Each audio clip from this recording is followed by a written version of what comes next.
Hello, my friends. So, late last night when I found out about the assassination of our dear friend Charlie Kirk,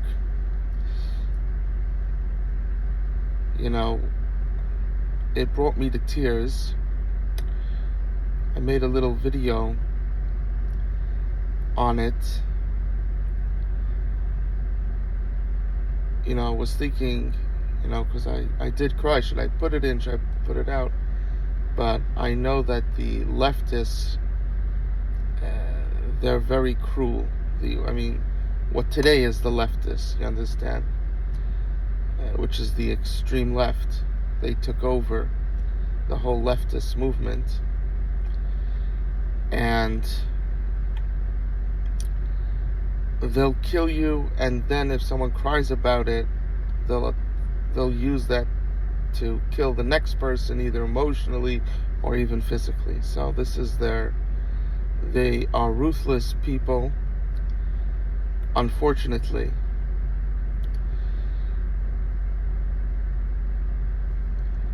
So now I got, I had some time today, so I got to listen to Fox News and Ben Shapiro, PBD, I don't remember his name now, but the guy from Washington that escaped Washington, that the fire almost killed his family.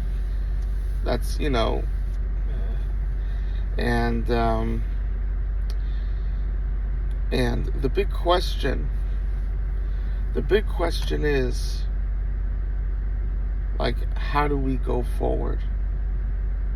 Ben Shapiro brought it out in a very, clear, Ben Shapiro's always very, very clear, but I could see that everybody's wondering, how do we go forward? Meaning, the leftist propaganda is a propaganda that is harmful and dangerous to the youth. Now, the only way to help the youth, the best way, you understand, is that they should meet someone, a person full of love for each human being, a person of God, a successful person. They should meet them, and just meeting them, and especially getting to talk to them and asking them questions, there's around 25% of people that can be saved. Unfortunately, that's all that could be done now. In the future, it could be hopefully more, you understand? But you need to get out to them. And yes, you have YouTube, and you have Rumble, and you have these different places, Twitter, or whatever now is called X. You have these different places,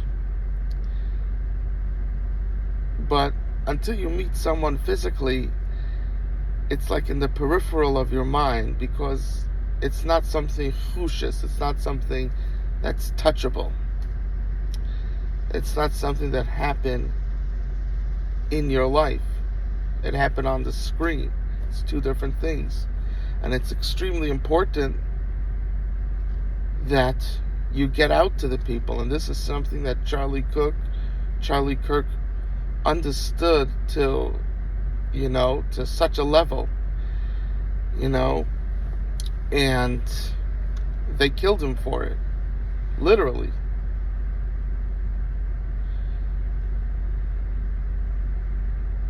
So the question is, what do we do now? People are afraid. You understand? I could hear, like, how do we go forward? Because now things seemingly drastically have to change. That you can't have, big events like this. It has to be indoors, and everybody has to be screened, and this will greatly inhibit the ability to be able to steer back on that 25%. So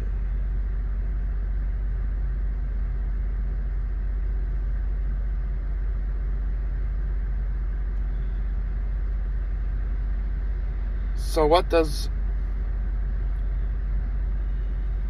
so this is, so the left, they cause Charlie Kirk to be killed, and then now, because of that, now seemingly not only did they kill him, but now they're making people afraid to go out in public and speak. You understand? So they're winning on both ends. And the question is, how do we turn that around? How do we get out of that rut? Out of the agam? How do we get out of it? And this was the question that Ben Shapiro said very clearly, and others, you could see it on their faces, like, where do we go from here? And it's not simple. So, in what I said in part 1, in my last night, in my post, I hinted to this answer, but I want to bring it out clearly. I couldn't bring it out clearly then because it wasn't right, Then we're mourning the loss of a great man in America. And a great man, one of the great believers in God. So it wasn't, so I just hinted to it, but now I want to come out in part 2 and to explain. So I mentioned how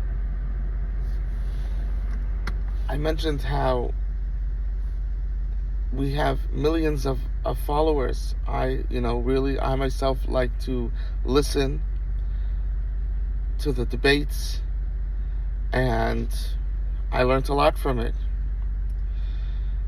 And now we're looking at this and we're like, how do we go forward? And the answer is I heard I remember which one, maybe it was on Fox News, that they said this is literally a war. The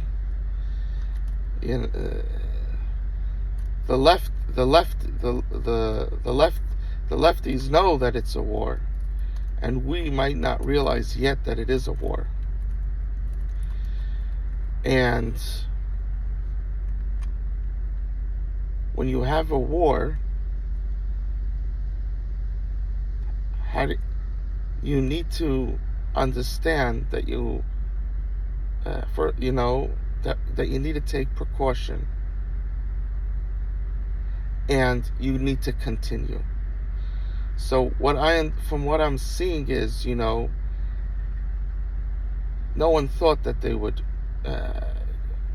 go after Charlie Kirk. He's not the president, he's not the vice president, he's not part of Congress. No one thought that they would come after him and do what they did. No one thought that would actually happen. And even so, he did have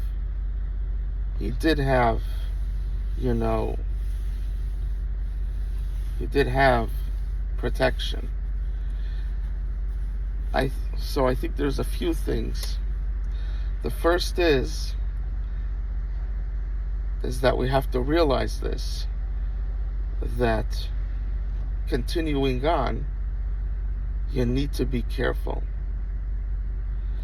And it's not just having bodyguards next to you, but you need to have people circling, that you need to have people that are monitoring the area and on top of the buildings, and that could easily be done with drones, you need to be doing that as well.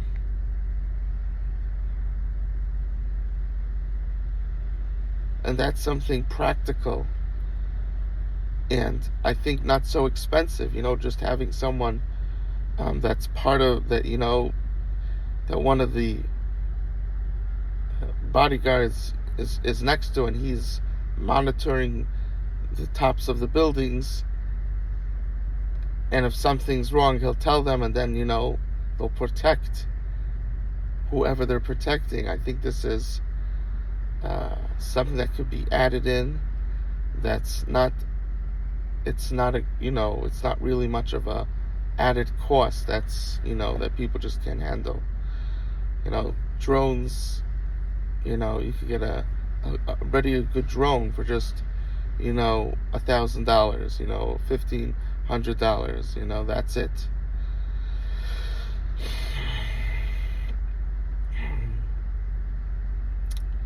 If you could speak in an open field that is not near buildings, that's even better.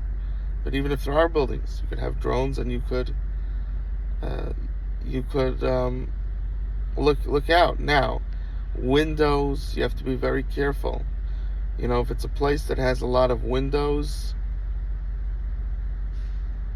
you need someone who's an expert at looking and seeing what's going on with the windows, you understand? Because the shooter was on top of the building. So let's say you have a drone, and they'll go do it from inside the building. It's not so simple.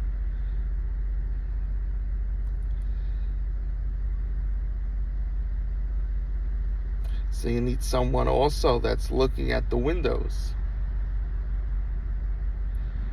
I think also a measure of protection that can be done is you make a bulletproof booth that the speaker sits in. So they're there with the people. You could still do the outdoor events, but you have a booth that's bulletproof.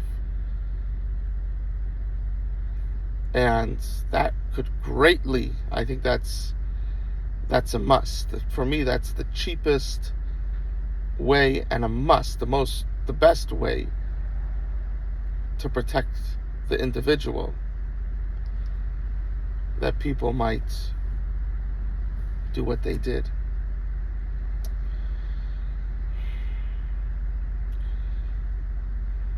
Now,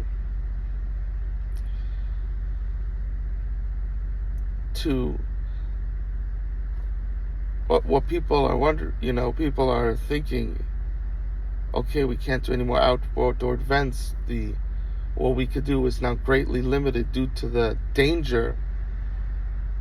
The answer is even if you had no solution, which we gave a few here, how to go about your protection, and each person could think for themselves. Maybe they have better ideas. I think the bulletproof booth is an amazing, they have glass that's bulletproof, or dense plastic that's bulletproof. I guess plastic will be a bit easier to move around, and you're with the people see you, but it's bulletproof, you understand? Because when someone's in one place and they're not moving, that makes the person an easy target. So I definitely think this is something that should be added, and the main thing, especially when we come to people that are talking to the youth in these open areas, but they're more, they're like someone like Charlie Kirk, a second-hand man to the president, So I think this is important. Now, theoretically, let's say there was no solution, right? The danger is there.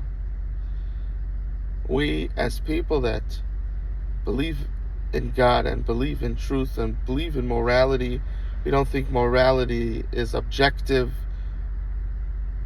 that it changes according to the times. No, morality is morality, and it doesn't change just because people decide that we don't want to do this anymore. No. if that's so, us understanding that we, if it comes to a situation that we have to put our lives at risk to bring out morality, to bring out the voice of God, then that's what we have to be willing to do.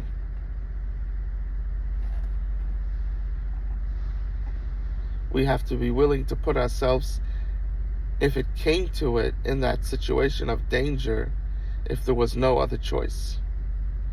And thank God there are many other choices, as we've just discussed. But in the back of our mind, we have to know we do the mission of God, even if it's dangerous. Now, just because you'll still do the mission of God, even if it's dangerous, doesn't mean you should put yourself in danger when you could avoid danger. You understand? That would be foolish. But we should understand that that's what we would be willing to do if there was no other solution. And when I said now, we all have to come out, now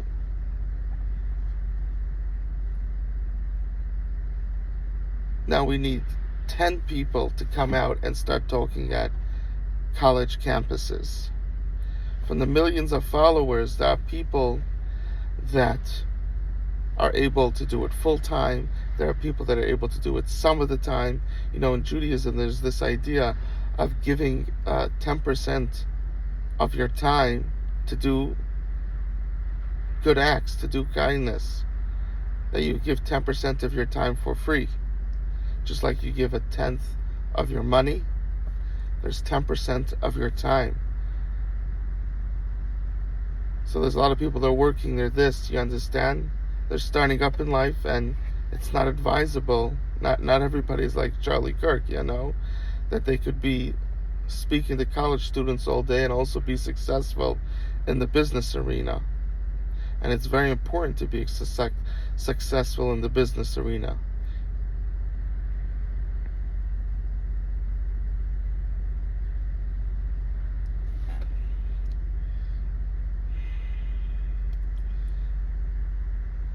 But at the same time,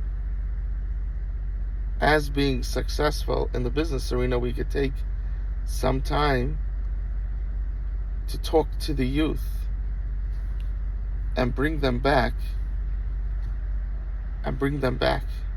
to their Father in heaven.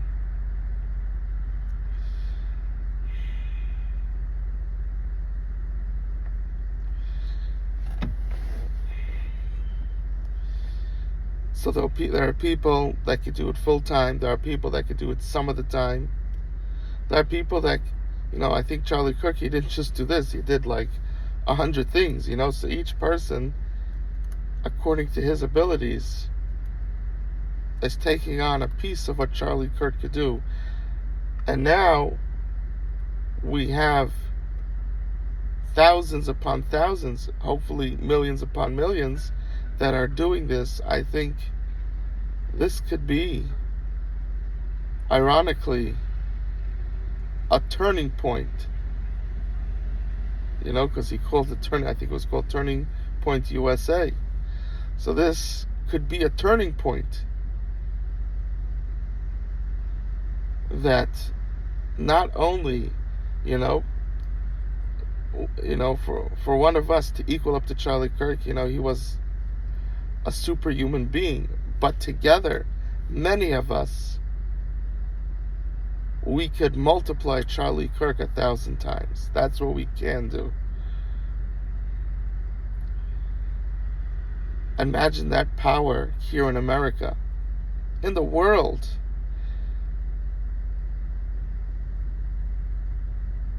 It will do wonders. It will do wonders, and I think we need to do that. So you have this guy, one of you people that are, one of you guys that guys is a term that's used for men or women, that is in the business arena making a lot of money, and you're like, when I reach the certain point, then I'll start doing what Charlie Kirk did. No. Take some time now. Take some time now and go to the college campus, open, outside. Do what he did.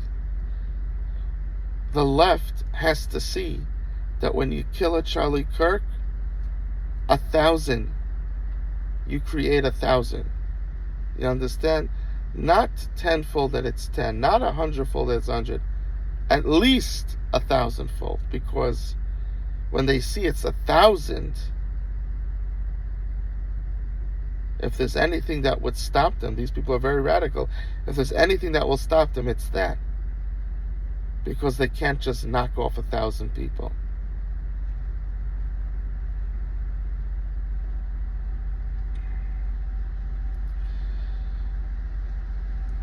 Again, I want to say my condolences to the family.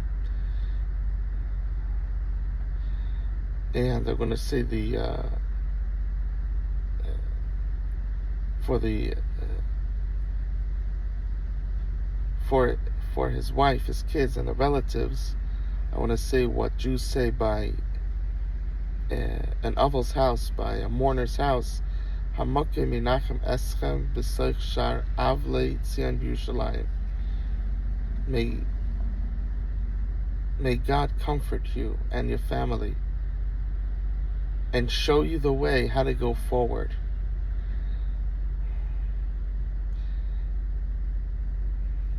I'm thinking if I should say this, if I shouldn't. But I'll just say it because I don't, at the moment, I don't, I'm a person that is very focused on, I don't really care about politics. Give me the issue and let's figure out a solution. That's the way I think. So I want to say, which I'm sure his wife knows this, but it's important that we should say, so that we should all learn from it, is that, yes, there's the time of mourning, and it might take a year, and maybe it might take longer. But you need to get remarried. You need to get remarried to another great guy. Of course, no one could beat Charlie Kirk, but you need to get remarried. It's important for you. It's important for your kids. The best way to dispel darkness is to bring in light. That's the best way.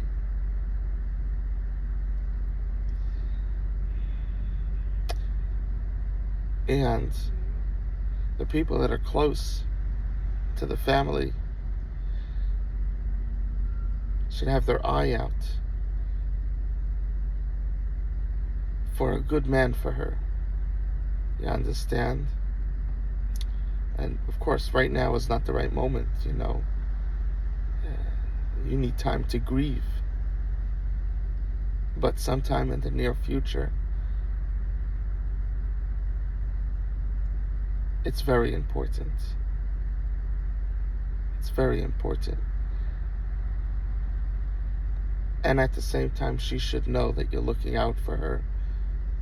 And when she's ready, she should let you know, and you want to help her to get remarried, to have a man in the house again.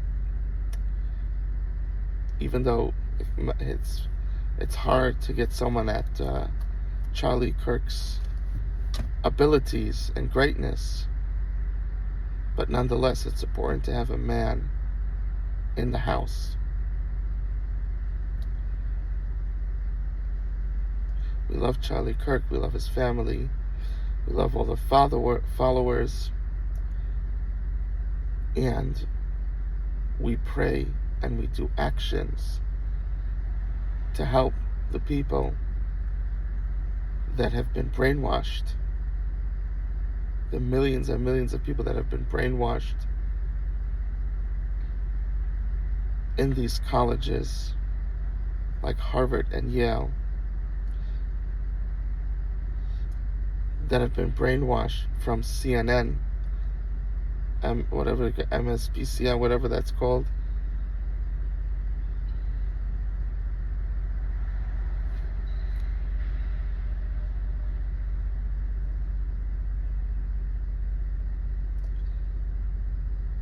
We pray that they should see the light of God.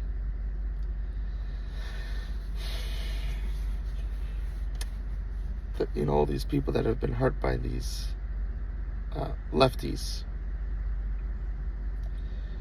Now, I want to mention, we cannot go forward.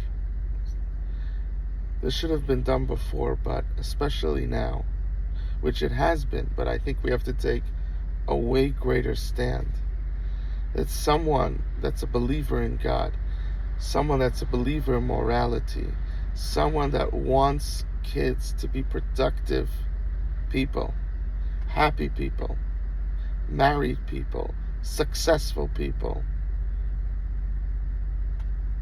ethical people, people that want their children to be that, or a person in their own life when they have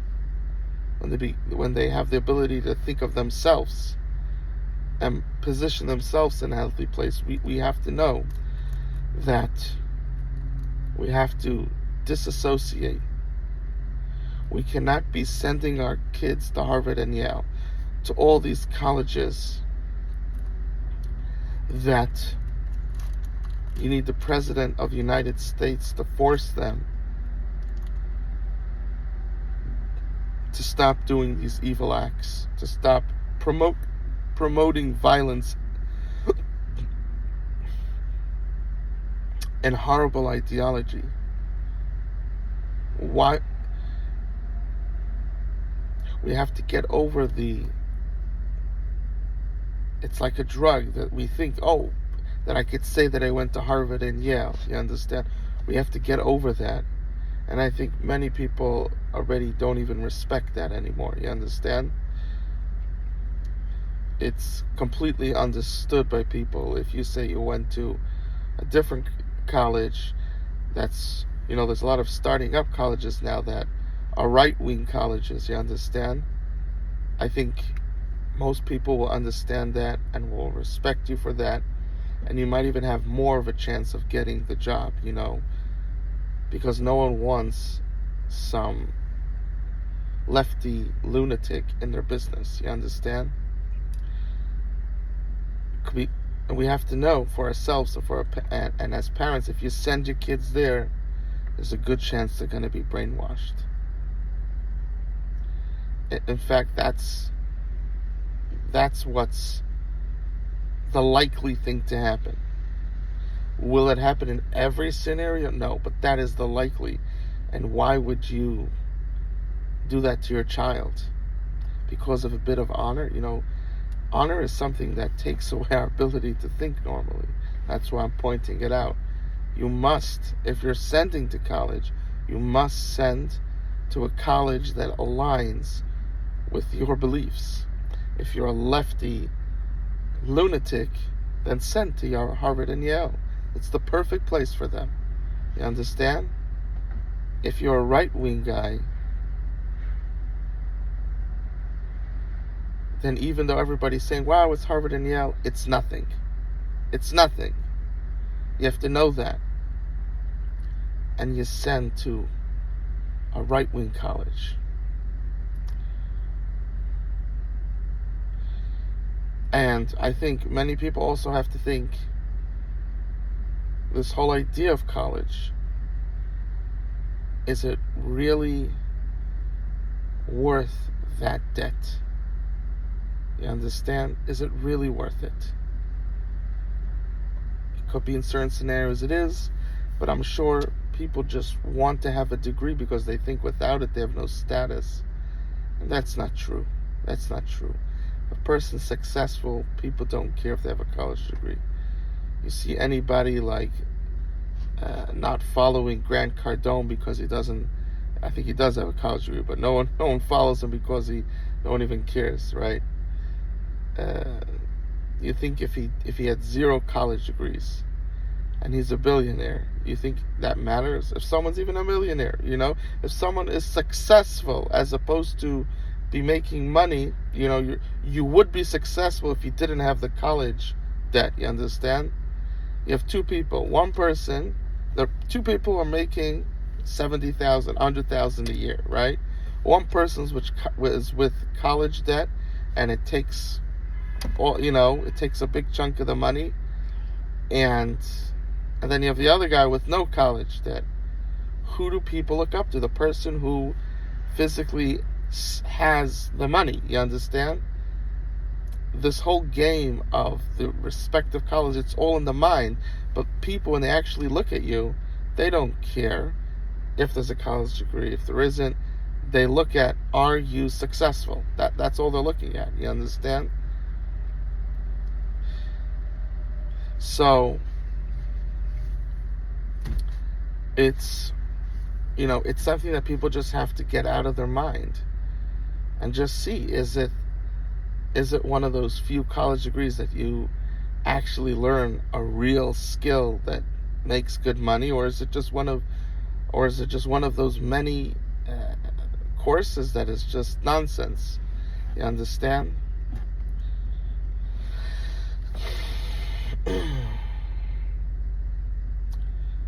There are many people that that what they want to do, in fact, most things in life, you don't need any college degrees, and what most people want to do doesn't require a college degree.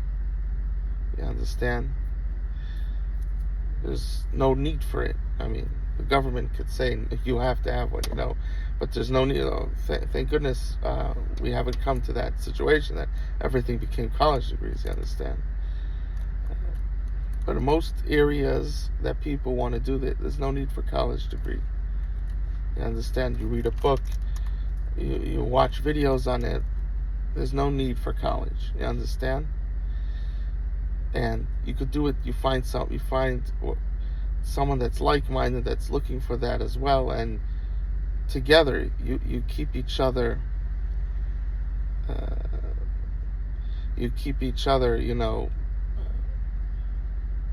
Each one is achroy for the other. You keep on top of each other, and you encourage each side, and you get things done. That's that.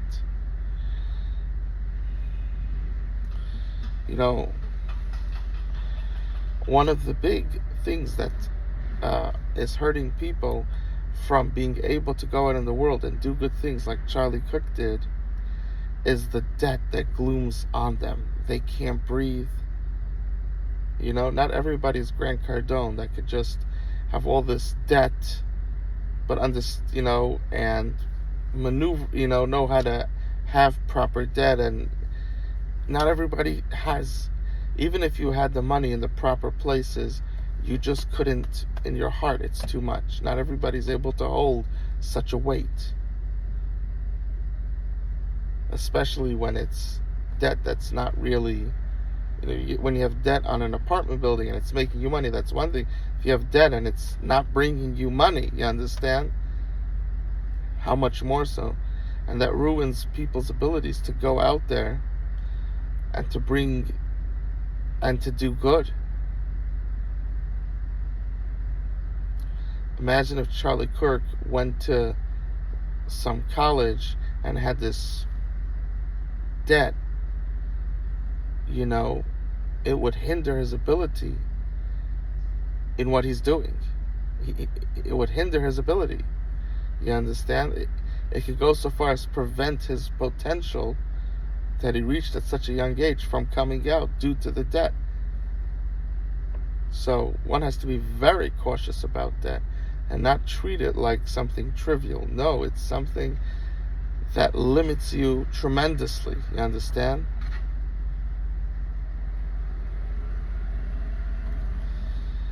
May we take these lessons. May we go out there and, of course, take the measures that you can for your safety, but each one of us need to fill a different part of what Charlie Kirk did, and we need to go out there and do what he did. And there's many people that watch him that could go to those college campuses. Now we have to see everybody going to those college campuses and bringing back the youth.